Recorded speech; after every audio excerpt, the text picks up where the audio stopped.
Puji nama Tuhan, siang hari ini saya diperkenankan oleh Tuhan berjumpa dengan orang-orang hebatnya Allah. Ya, tentu bahwa semua kita adalah orang-orang yang dipilih oleh Allah. Semua kita adalah orang-orang yang diutus oleh Allah untuk memberi pengaruh dan dampak hidup yang benar kepada sekitar kita, kepada lingkungan, kepada keluarga rumah tangga, di kantor, atau dimanapun kita ditempatkan.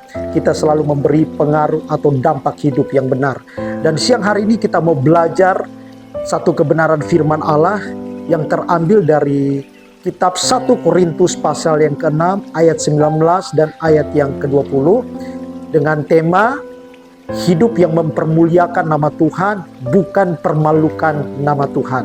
Kalau nggak keberatan, mari Bapak Ibu Saudara, sama-sama kita buka Alkitab kita dan saya akan bacakan ayat firman Allah ini buat Bapak Ibu Saudara. Demikian bunyi firman Allah. Atau tidak tahukah kamu bahwa tubuhmu adalah bait Roh Kudus yang diam di dalam kamu, Roh Kudus yang kamu peroleh dari Allah, dan bahwa kamu bukan milik kamu sendiri, sebab kamu telah dibeli dan harganya telah lunas dibayar. Karena itu muliakanlah Allah dengan tubuhmu. Firman Allah yang perlu kita pelajari siang hari ini adalah tentang prinsip hidup orang-orang yang selalu permuliakan nama Tuhan. Nah, sebelum kita belajar lebih jauh tentang prinsip hidup orang yang selalu permuliakan nama Tuhan, saya akan sodorkan kepada orang-orang hebatnya Allah, Bapak Ibu Saudara, ciri-ciri orang-orang yang selalu permalukan nama Tuhan. Yang pertama, ciri-cirinya adalah selalu merugikan orang lain, tidak memberi pengaruh hidup yang benar kepada sekitar, tidak pernah memberi pengaruh atau dampak hidup yang benar kepada sekeliling. Yang kedua adalah mencelakakan orang lain. Dan yang ketiga adalah menjadi sandungan bagi orang lain, bukan menjadi berkat atau memberi dampak kebenaran kepada orang lain. Dan yang keempat adalah tidak bermanfaat baik buat orang lain, memberi pengaruh buruk kepada sesama, gampang kompromi dengan dosa dan cara hidup duniawi. Dan yang terakhir adalah melalui ucapan dan perbuatannya orang lain tersakiti, orang lain terluka. Nah, ini hanya sekedar beberapa ciri-ciri yang saya sodorkan kepada Bapak Ibu Saudara, menjadi bahan evaluasi buat teman-teman semuanya. Kalau kita menemukan bahwa kita adalah orang yang merugikan orang lain, ya, kita adalah orang yang menjadi sandungan buat orang lain, memberi pengaruh buruk kepada orang lain, gampang kompromi dengan dosa dan cara hidup duniawi, ini adalah waktunya, ini adalah saatnya kita koreksi diri, kita evaluasi diri, kita datang sama Tuhan, kita minta kekuatan sama Tuhan supaya kita bisa berubah, hidup kita bisa permuliakan nama Tuhan. Nah, sesuai dengan firman Allah yang kita ambil pada siang hari ini adalah tentang hidup yang selalu mempermuliakan nama Tuhan. Tentu banyak versi dari Alkitab, tetapi siang hari ini yang saya sodorkan kepada Bapak Ibu Saudara, kita ambil prinsip hidup dari kitab 1 Korintus 6 ayat yang ke-19 dan ayat yang ke-20. Nah, ada beberapa prinsip, ada 3 prinsip yang saya mau sodorkan kepada Bapak Ibu Saudara, yaitu tentang hidup yang selalu permuliakan nama Tuhan. Yang pertama, perhatikan, Alkitab bilang begini, atau tidak tahukah kamu bahwa tubuhmu adalah bait Roh Kudus yang diam di dalam kamu, dan Roh Kudus yang kamu peroleh dari Allah, dan bahwa kamu bukan milik kamu sendiri. Perlu kita perhatikan bahwa prinsip hidup orang percaya, prinsip hidup orang-orang hebatnya Allah yang selalu permuliakan nama Tuhan, yang pertama adalah dia memiliki kesadaran bahwa tubuhnya itu adalah bait Roh Kudus. Tubuhnya dia adalah tempat tinggalnya Roh Kudus. Tubuhnya dia adalah tempat berdiamnya firman Allah, tempat berdiamnya kebenaran-kebenaran Allah, tempat pelaksana kehendak Allah. Tubuhnya, dia sadar bahwa tubuhnya adalah alat yang dipakai oleh Tuhan untuk menuntaskan rencana-rencana Allah di muka bumi ini. Kalau kita memiliki kesadaran bahwa tubuh kita ini adalah bait Roh Kudus, tempat berdiamnya Roh Kudus, tempat berkaryanya Roh Kudus, tempat bermanifestasinya Roh Kudus, saya terlalu yakin dan percaya bahwa kita akan pergunakan tubuh yang Tuhan berikan buat kita untuk selalu memberi dampak hidup yang benar, dampak hidup yang positif kepada orang-orang yang ada di sekitar. Makanya Alkitab bilang bahwa tidak tahukah kamu, artinya bahwa Tuhan memberitahukan kita. Tuhan memberikan kita pengertian, Tuhan memberikan kita satu dorongan supaya kita mengerti jelas bahwa tubuh kita yang diciptakan oleh Allah tidak sekedar Tuhan ciptakan, tetapi Tuhan punya tujuan, Tuhan punya maksud. Makanya Alkitab dengan jelas berkata bahwa tubuh kita ini adalah tempat bait Roh Kudus, tempat berdiamnya Roh Kudus. Kita harus memiliki kesadaran, kita harus memiliki sebuah keyakinan ilahi, kesadaran ilahi bahwa tubuh kita ini adalah tempat untuk bermanifestasinya kebenaran-kebenaran Allah. Tubuh kita ini adalah tempat pelaksana kehendak Allah. Tubuh kita ini adalah tempat untuk menuntaskan semua rencana-rencana Allah atas muka bumi ini. Itu adalah prinsip yang pertama, orang yang selalu permuliakan nama Tuhan. Yang pertama adalah memiliki kesadaran bahwa tubuh kita ini adalah bait Roh Kudus, rumah atau tempat tinggalnya Roh Kudus, tempat berdiamnya kebenaran-kebenaran Allah, tempat bermanifestasinya Roh Kudus, tempat pelaksana kehendak Allah. Alkitab di dalam Kisah Rasul 3 ayat yang ke-6 dengan jelas berkata, sewaktu Petrus mereka mengalami pertobatan dan mereka mengalami perjumpaan secara pribadi dengan Allah, mereka mengalami lawatan pencurahan daripada Roh Kudus. Ketika mereka mau memasuki bait Allah, mereka melihat bahwa di situ banyak orang miskin, orang sakit sedang berjejer di pintu gerbang bait Allah. Dan banyak sekali pengemis, mereka yang duduk di depan pintu bait Allah dan mereka meminta-minta. Tetapi apa jawaban Petrus waktu melewati pengemis-pengemis itu? Petrus memberikan jawaban kepada orang-orang miskin yang waktu melewati dan mereka meminta sesuatu. Petrus bilang begini, emas dan perak tidak ada pada kami, tetapi apa yang kami punyai itu yang kuberikan kepadamu. Demi nama Yesus berjalanlah. Waktu itu juga orang sakit menjadi sembuh dan orang yang lumpuh bisa berjalan. Petrus mau bilang bahwa yang ada di dalam hidup mereka bukan harta kekayaan dunia, tetapi yang ada di dalam diri mereka, ada yang ada di dalam pribadi mereka itu adalah Roh Kudus, adalah firman Allah, adalah kebenaran-kebenaran Allah. Itu yang mereka tampakkan, itu yang mereka tunjukkan, itu yang mereka berikan kepada orang-orang yang ada di sekitar itu. Saya meyakini dan mempercayai bahwa semua kita, waktu kita percaya kepada Yesus, kita percaya kepada Allah, semua kita dikaruniakan Roh Kudus. Ya, semua kita dikaruniakan Roh Kudus. Untuk apa Roh Kudus ada di dalam kita? Roh Kudus ada di dalam kita supaya apa? Roh Kudus itu bebas berkarya, bebas bermanifestasi, sehingga nama Tuhan dipermuliakan, nama Tuhan ditinggikan melalui kehidupan kita. Tubuh kita ini memang terbatas. Tubuh kita ini memang terlihat biasa-biasa saja. Tubuh kita ini memang memiliki banyak sekali kekurangannya. Tetapi Alkitab bilang bahwa tanpa kita sadari, tubuh kita yang terbatas, tubuh kita yang biasa-biasa terlihat sederhana ini adalah alat yang Tuhan pakai untuk menuntaskan rencana-rencana Allah. Tubuh kita yang terlihat sederhana dan biasa-biasa ini adalah alat yang Tuhan pakai untuk melaksanakan kehendak Allah.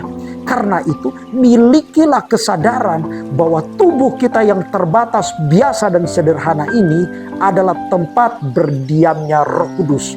Roh Kudus yang kita peroleh dari Allah, Roh Kudus yang berasal dari Allah. Waktu kita percaya kepada Allah, kita dimeteraikan dengan Roh Kudus bahwa kita ini adalah milik Allah. Tubuh kita ini bukan milik kita sendiri, tetapi tubuh kita ini adalah milik Allah, kepunyaan Allah. Berarti begini, kita harus sadar bahwa tubuh kita yang terbatas dan terlihat sederhana dan biasa-biasa ini Tuhan akan pakai untuk permuliakan nama Tuhan. Itu prinsip yang pertama. Jadi prinsip hidup yang pertama orang-orang yang selalu permuliakan nama Tuhan, ya, versi 1 Korintus 6 ayat 19 dan ayat yang ke-20 adalah milikilah kesadaran bahwa tubuh kita ini adalah bait Roh Kudus, rumahnya Roh Kudus, tempat berdiamnya Roh Kudus, tempat berkaryanya Roh Kudus, tempat bermanifestasinya Roh Kudus. Dan yang kedua adalah prinsip hidup orang yang selalu permuliakan nama Tuhan. Yang kedua, orang ini memiliki kesadaran bahwa Roh Kudus yang ada di dalam dirinya itu berasal dari Allah. Roh Kudus yang memerdekakan kita, ya. Jadi kita memiliki kesadaran bahwa roh yang ada di dalam diri kita adalah roh yang berasal dari Allah.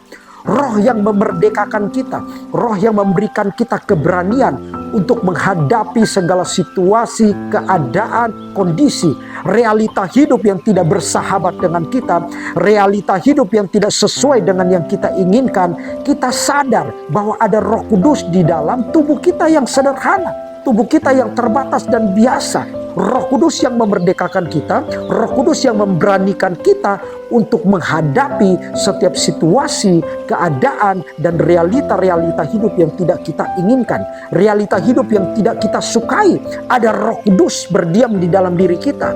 Roh Kudus ini berasal dari Allah. Roh Kudus yang kita miliki ini datangnya dari Yesus. Makanya kita bersyukur kita memiliki Allah yang hidup. Kita memiliki Allah yang tidak sama dengan Allah dari dunia ini. Ya, kita memiliki Allah yang tidak pernah meninggalkan kita sendiri, tetapi kita memiliki Allah yang hidup. Buktinya Roh Allah, yaitu Roh Kudus, ditaruh di dalam kehidupan kita yang terbatas dan terlihat biasa ini. Kita percaya bahwa setelah kita percaya kepada Yesus, kita mengaku bahwa Yesus Kristus adalah Tuhan dan Juru Selamat satu-satunya orang berdosa. Itu sebagai bukti bahwa kita adalah orang-orang hebatnya Allah. Kita bukan sendiri. Kita bukan berjalan tanpa kebenaran, tetapi kita berjalan karena ada Roh Kudus. Kebenaran-kebenaran Allah berjalan menyertai kita. Karena kita berasal dari Allah, Roh Kudus ditaruh di dalam hidup setiap kita, orang-orang hebatnya Allah. Dan yang ketiga, prinsip hidup orang yang selalu permuliakan nama Tuhan, versi 1 Korintus 6 ayat 19 dan ayat yang ke-20 adalah miliki kesadaran bahwa kita ini bukan budak dosa atau budak iblis. Karena tadi Alkitab dengan jelas berkata bahwa kamu bukan milik kamu sendiri, ya. Jadi Tuhan sedang memberitahukan kepada kita bahwa kita ini bukan budak dosa. Kita ini bukan budak iblis, tetapi kita ini adalah hamba kebenaran, ya. Kita yang beriman kepada Yesus Kristus, kita ini bukan budak dosa. Kita ini bukan alatnya dosa. Kita ini bukan lagi budak iblis, tetapi kita ini adalah hamba kebenaran, ya. Kita ini adalah milik kepunyaan Allah. Kita ini adalah milik Yesus, berarti kita ini adalah hamba kebenaran. Kita mengikatkan diri kita kepada kebenaran-kebenaran Allah. Waktu kita berkomunikasi dengan orang lain, kita bergaul dengan orang lain, bahkan dimanapun kita ditempatkan, dimanapun kita diutus, kita percaya bahwa kita ini adalah milik Allah. Ada kebenaran-kebenaran Allah di dalam diri kita. Berarti begini, kita harus memberi pengaruh hidup yang benar. Kita harus memberi dampak hidup yang benar kepada orang-orang yang ada di sekitar kita. Jaga perkataanmu, jaga sikapmu, jaga tindakanmu. Mengapa? Karena ada Roh Kudus di dalam diri kita. Jadi jangan sampai, ya, nama Tuhan dipermalukan hanya karena apa? Hanya karena kita tidak pernah menjaga sikap, kita tidak pernah menjaga perkataan, kita nggak pernah kontrol diri, kita kompromi dengan dosa, kita kompromi dengan cara hidup duniawi, sehingga bukan kita lagi permuliakan nama Tuhan, tetapi kita permalukan nama Tuhan. Hari-hari ini orang-orang Kristen rajin ke gereja, ya, hebat di dalam kebaktian-kebaktian, hebat di dalam acara-acara keagamaan, tetapi sikap, perilaku, karakter, ucapan dan perkataannya permalukan nama Tuhan. Kata-kata kasar dilontarkan, kata-kata kutuk dilontarkan, bahasa-bahasa yang melukai orang lain, bahasa-bahasa yang menyakiti orang lain, permalukan nama Tuhan, bukan permuliakan nama Tuhan. Dan kita harus sadari hari-hari ini, kalau tubuh kita ada roh, tubuh kita adalah bait Allah, tempat berdiamnya Roh Kudus, artinya bahwa kita mau membiarkan tubuh kita, termasuk perkataan kita, termasuk mulut kita, termasuk pikiran kita, termasuk cara pandang kita, cara kita melihat, kita biarkan Roh Kudus berkarya, kita biarkan Roh Kudus bermanifestasi, karena kita ini adalah hamba kebenaran, bukan hamba dosa. Kita ini adalah orang-orang yang berasal dari Allah, bukan orang-orang yang berasal dari dunia. Memang secara lahiriah kita berasal dari dunia, kita dikandung oleh orang tua secara jasmani, tetapi waktu kita percaya kepada Yesus, kita memberikan diri kita kepada Yesus, kita memberikan hidup kita kepada Yesus, tubuh kita ini dipakai oleh Allah, tubuh kita ini digunakan oleh Allah sebagai tempat pelaksana kehendak Allah, tubuh kita ini dipakai oleh Allah sebagai tempat untuk menuntaskan rencana-rencana Allah atas muka bumi ini. Jadi Tuhan tidak bekerja sendiri, tetapi Tuhan bekerja sama dengan kita melalui tubuh kita, melalui tangan kita, melalui pikiran kita, melalui perkataan kita, melalui mulut kita, dengan tujuan supaya nama Tuhan dipermuliakan, nama Tuhan ditinggikan, nama Tuhan diagungkan. Ketika orang-orang bertemu dengan kita, orang-orang berjumpa dengan kita, orang-orang bisa menemukan Yesus di dalam kita, orang-orang bisa menemukan kebenaran-kebenaran Allah di dalam diri kita, orang-orang bisa menemukan kasih Allah di dalam kita, orang-orang bisa menemukan kelemah lembutan di dalam diri kita. Kenapa? Karena kita berasal dari Allah yang hidup, karena ada Roh Kudus di dalam diri kita, karena kita memperhamba diri kita kepada kebenaran, bukan memperhamba diri kita kepada iblis. Sadari bahwa kita ini berasal dari Allah. Tubuh kita ini adalah tempat tinggalnya Allah. Makanya saya mau beritahukan kepada Bapak Ibu Saudara, mungkin Bapak Ibu Saudara pernah mendengar satu ayat, pernah mengatakan bahwa serigala mempunyai liang, burung mempunyai sangkar, tetapi anak manusia tidak memiliki tempat untuk meletakkan kepalanya. Saudaraku, serigala adalah makhluk ciptaan Tuhan, burung adalah makhluk ciptaan Tuhan. Tuhan yang menciptakan serigala, Tuhan yang menciptakan burung. Mereka punya tempat tinggal, mereka punya tempat untuk berteduh ketika hujan, mereka punya tempat berteduh ketika panas terik matahari. Tetapi anak manusia, Allah yang kita percaya, Yesus yang kita percaya, yang menciptakan kita, tidak memiliki tempat untuk meletakkan kepalanya. Kenapa? Karena dosa. Kenapa? Karena kita lebih banyak memperbudak diri kita kepada dosa, memperhamba diri kita kepada iblis, sehingga kita tidak memberikan ruang, kita tidak memberikan tempat di tubuh kita untuk Roh Kudus berkarya, untuk Roh Kudus bermanifestasi. Siang hari ini saya ajak Bapak Ibu Saudara, mari koreksi diri, evaluasi diri.